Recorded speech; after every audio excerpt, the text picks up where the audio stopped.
This wasn't really a surprise either, in the sense that we got to a space, or Liverpool have got to a space or a place now where there's a lot of confidence. The likes of Jota coming back to fitness and proving his value in recent matches. I think there's a feel around the squad where any one player isn't going to compromise performance at the moment, which I think is the best place they can be in. And as you say, with Mo obviously being injured, hopefully that's not going to be too long, and he can come back and add to what is, as Hayley said, a fantastic season for Liverpool so far.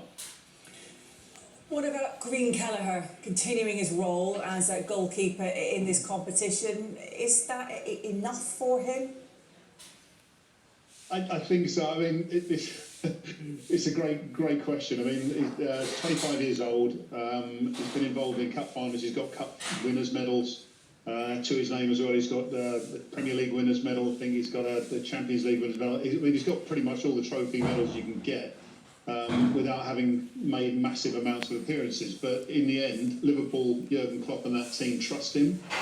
He's more than capable of fulfilling that role. And why would you want to move to another club and not win anything when you've got the opportunity, perhaps, in time to even become Liverpool's number one? He is 25 now. Can you see him ever realistically replacing Alisson? I know you say the medals that he can win this season, there's no need for him to move, but at some point do you think he'd need to make the move? He's at one of the biggest clubs in the world, James. I mean, it's a difficult step to make from there. I mean, yes, of course, a lot of players want to play week in, week out. With regards to replacing Alisson, Alisson's the best goalkeeper in the world. I'm his number one fan, if I'm allowed to say that. And I hope he never leaves Liverpool. But ultimately, that he'll move on at some point. And I think where Caoimhin Kelleher has an opportunity, given, as I say, the amount of trust that the club have in him, then he would be the natural successor to Alisson. So if I were him, I wouldn't be looking to move anytime soon. I mean, so many youngsters, aren't there, in that side for Liverpool last night, shining. Just how bright is the future looking for them?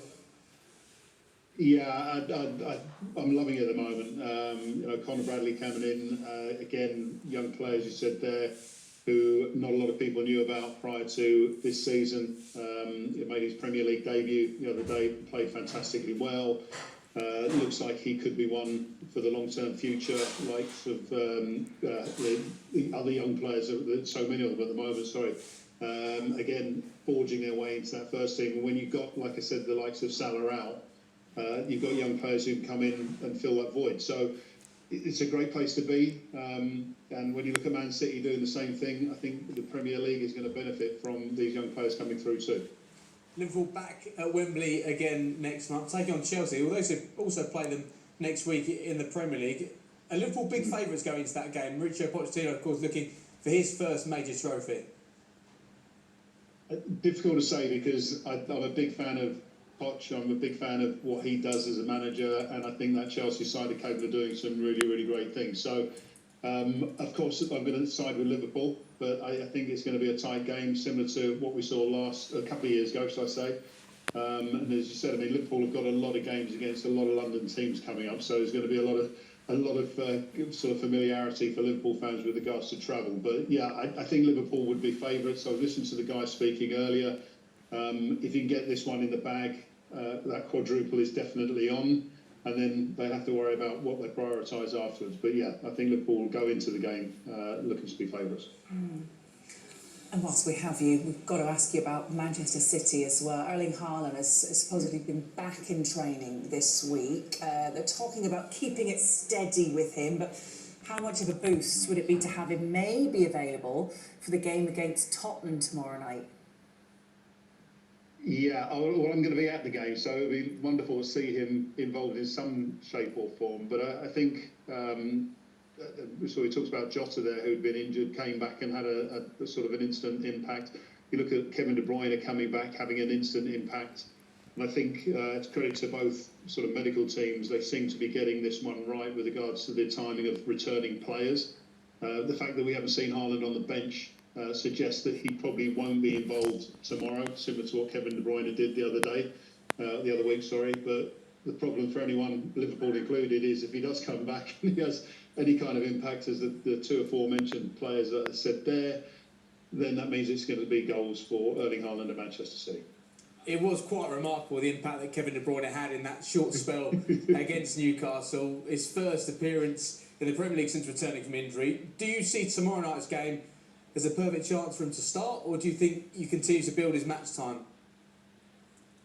Well, yeah, probably to start. I mean, the record that City have got at the new Tottenham Stadium is horrendous, and they're going to require, I'm sure, a performance similar to what we saw from Kevin De Bruyne in that last match against Newcastle, because I believe they haven't scored at the new stadium.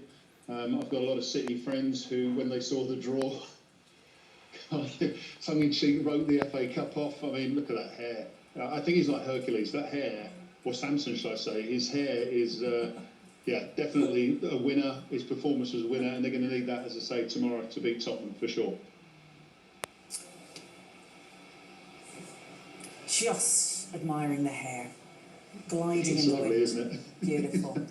Still waiting on the news on Edison, aren't we? Who was obviously injured in their last game. How much they're going to miss him? Yeah, and it's interesting because I love Edison. I mean, I talk about Alisson as the world's number one.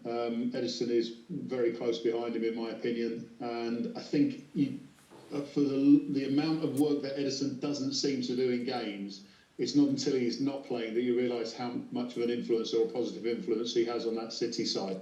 And I think they'll need to get him fit. It's not that City can't win games. When you've got Kevin De Bruyne back fit, obviously that gives you a plus point. But I think for City to maintain this challenge for the Premier League, and obviously with the FA Cup tomorrow, it's probably too late for Edison. But if they get through against Tottenham, then any chances of winning the FA Cup, Edison needs to be involved. When it comes to their Premier League hopes, 5 points behind Liverpool in the title race, but with a game in hand, how do you see that playing out? And Arsenal put themselves back in the conversation with that huge victory against Crystal Palace. Did you mention Arsenal? Yeah, absolutely. Oh, I thought it was a two-horse race. Okay. I mean, people. I love the conversation at the moment because there is some truth to it with regards to City and the sort of second half of the season success they had. I did a little bit of homework, and since COVID, I think they drop around 9 points on average in the run-in. So that gives Liverpool 4 games by my calculations on average. Are Liverpool going to lose 4 games? Are City going to drop their sort of average 9 points?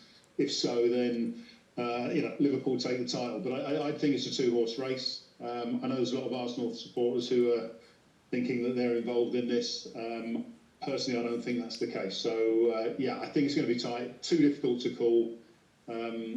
There's a few players who aren't fit at the moment who could be fit and make a massive difference to the end of the season. So I just look forward to watching it.